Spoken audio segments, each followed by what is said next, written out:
Welcome back. All right, so news of the day video for all you fine people on the internet as we roll on towards training camp. And a good way to figure out training camp is coming is professional tryouts are here. Starting off, though, we'll start off with talking about Evan Bouchard a little bit in that the extension's official today. Like it came out yesterday, but wasn't made official until today. And it's exactly what was rumored to be the case.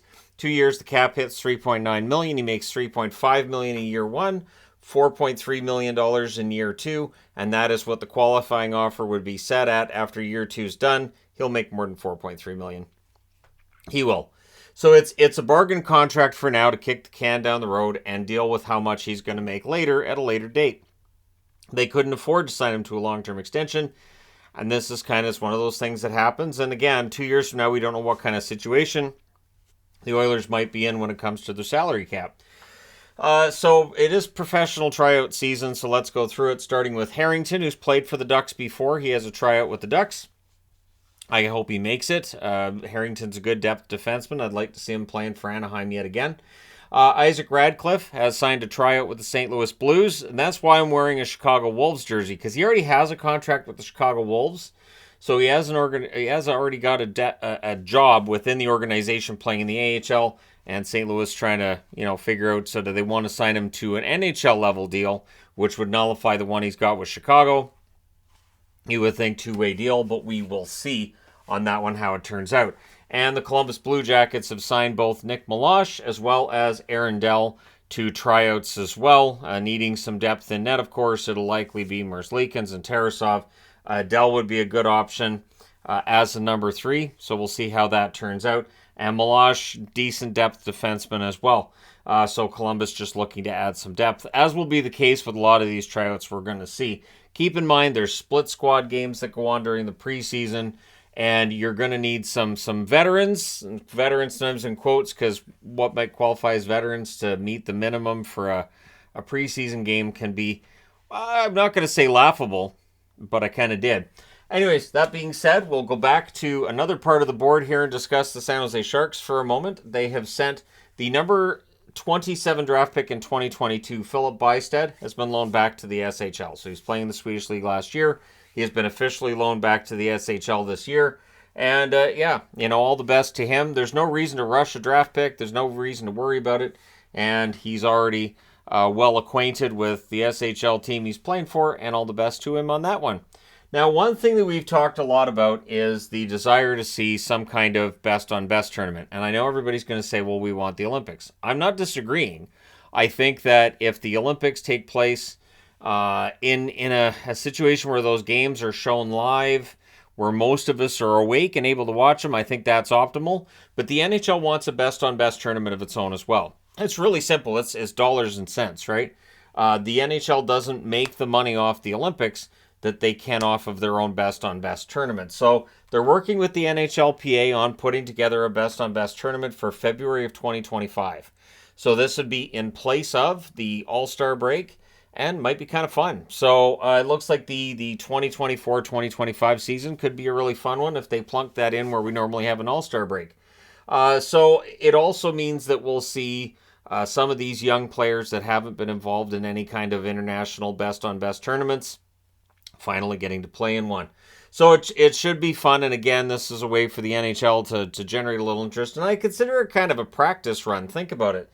So you're putting together Team Canada for the Olympics. Why not have a tournament about a year ahead of time where you can get guys together and see how they work and who has chemistry with who, so when you're putting together your Olympic teams later, you've got a good idea of what works and what doesn't. So look at it that way for people who are like, grumbling, I just want the Olympics, I don't want anything else. Having this kind of a tournament set up could be a really good move. And so we'll see how it goes. The last World Cup was, it was fun at points. I would be interested to see if the World Cup had happened now, how much interest there actually was. So basically measure it against the regular season for the NHL.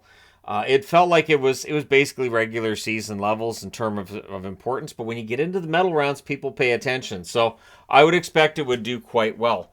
But yeah, we'll see probably next year. It's good news if the NHL and the NHLPA are able to negotiate and figure out some way to put a tournament together. Now, the talk of the hockey world for the last 24 hours has been the Matthews extension. What's interesting is Matthews' contract, 50 of the $53 million he's going to be paid over the length of this contract is signing bonus money. So that means on July the 1st of next year, he gets $15.925 million all in one lump sum.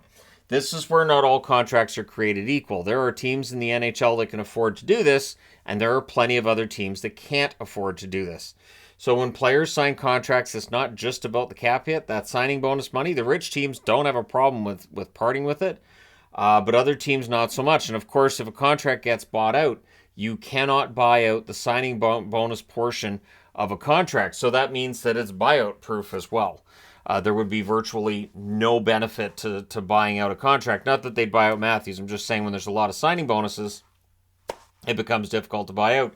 That's why Minnesota's in the situation they're in, because the Parise and Suter contracts, yeah, there was bonus money in there that could not be bought out. And so it becomes a cap penalty instead. The part that I found honestly kind of funny is that immediately on social media and just in general on the internet, immediately then it turns to, well, now Marner's going to go because Marner's going to want $14 million. And Marner's going to... Can we just relax? It's the whole Canucks thing again with, oh, great, what was it, 6 years that Quinn Hughes signed for? And they're like, well, 6 years, clearly he doesn't want to be here. And it's like, that's not what that means at all. It's just, sometimes it's insane. Am I the only one that sees the insanity of this? That as soon as one crisis passes, we as sports fans kind of try to migrate to the next one for our favorite team. Well, now that he's signed, now we got to worry about all this. So I'm not overly concerned. I don't think Marner's going to ask for more money than Matthews. I don't think he'll get it if he does. And at the very least, it's one thing not to worry about. I do find it entertaining, too, that some of the same people that are saying, well, now the Matthews has signed that, clearly Marner's going to sign for yada, yada, yada. These are the same people that said Matthews was going to just be gone. He wanted to be in California. He wanted to be in Arizona. He didn't want to be in Toronto. So Toronto was going to have to trade him. And then he signs the contract, and they're like, well, that's it. Then we're going to lose Marner. All right, cool, fine, sure, yeah, absolutely. Anyways, let me know your thoughts in the comment section below as always. Don't forget to hit like and subscribe if you're browsing your way through. You just happened upon this video. Thank you guys so much for watching. And if you're a Canuck fan, don't stress about Patterson. Don't. He's with the team right now. Don't stress. If it doesn't get done, it doesn't get done. Stressing doesn't make a difference. Thank you guys so much for all your support. I will talk to you again soon.